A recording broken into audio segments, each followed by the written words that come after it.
Chers chercheurs, voici 2 articles en 2 minutes avec le Dr Caroli Zolnefeher. Lorsque vous filmez des longs métrages ou essayez simplement d'organiser des réunions de chez vous, Zoom ou Skype, nous pouvons rendre notre apparence un peu plus professionnelle en cachant le désordre. Nous avons en arrière-plan en le changeant en quelque chose de plus agréable. Bien sûr, cela ne peut se produire que si nous avons un algorithme à portée de main qui peut détecter ce. Le premier plan et l'arrière-plan sont, ce qui, généralement, est plus facile lorsque nous avons un écran vert derrière nous qui est facile à filtrer même pour les algorithmes les plus simples. Cependant, bien sûr, tout le monde n'a pas d'écran vert à la maison et même pour les personnes qui en ont, peut avoir besoin de tenir des réunions là-bas dans le désert. Malheureusement, cela signifierait que l'énoncé du problème est exactement le contraire de ce que nous dit, ou en d'autres termes, l'arrière-plan est presque tout sauf un écran vert. Ainsi, il est possible d'appliquer certaines de ces nouvelles méthodes d'apprentissage basées sur les réseaux neuronaux. S'attaquer à ce problème ? Eh bien, cette technique promet de rendre ce problème beaucoup plus facile à résoudre. Tout ce que nous devons faire est de prendre 2 photos, une avec et une sans le sujet de test. Et il prédira automatiquement un cache alpha qui isole le sujet de test de l'arrière-plan. Si vous regardez de plus près, vous verrez la première partie des raisons pour lesquelles ce problème est difficile. Ce cache n'est pas binaire, donc le processus de composition final n'est pas donné uniquement au premier plan ou uniquement l'arrière-plan pour chaque pixel de l'image, mais il y a des parties, généralement autour des silhouettes et des cheveux qui doivent être mélangés. Ces informations de fusion sont contenues dans les parties grises de l'image et sont en particulier difficiles à prévoir. Jetons un coup d'œil à quelques résultats. Vous voyez l'arrière-plan capturé ici et la vidéo d'entrée ci-dessous, et vous voyez qu'il est vraiment un spectacle à voir.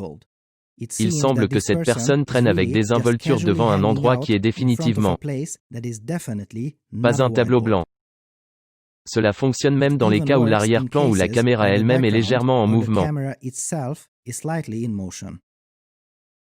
Très cool. C'est vraiment beaucoup mieux que ces techniques précédentes où vous voyez ce temps.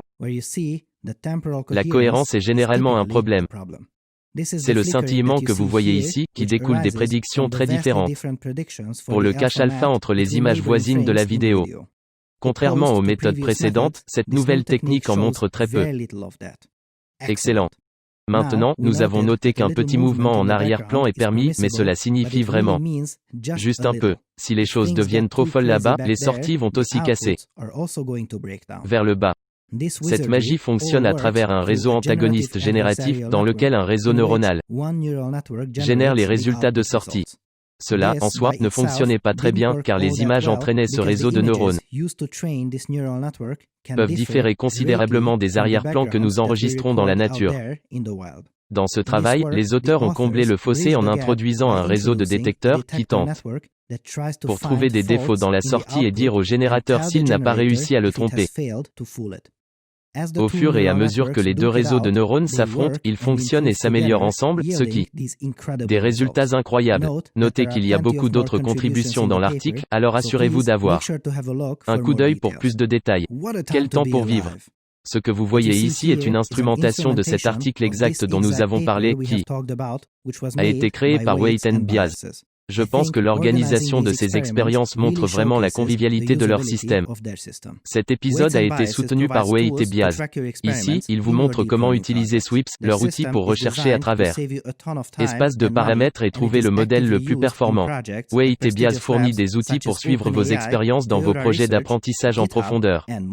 Leur système est conçu pour vous faire gagner beaucoup de temps et d'argent et il est activement utilisé dans des projets dans des laboratoires prestigieux tels que OpenAI, Toyota Research, GitHub, etc. Et, la meilleure partie est que si vous êtes un universitaire ou avez un projet open source, vous pouvez utiliser leurs outils gratuitement. C'est vraiment aussi bon que possible. Assurez-vous de les visiter via onedb.com/papers ou cliquez simplement sur le lien dans la description de la vidéo.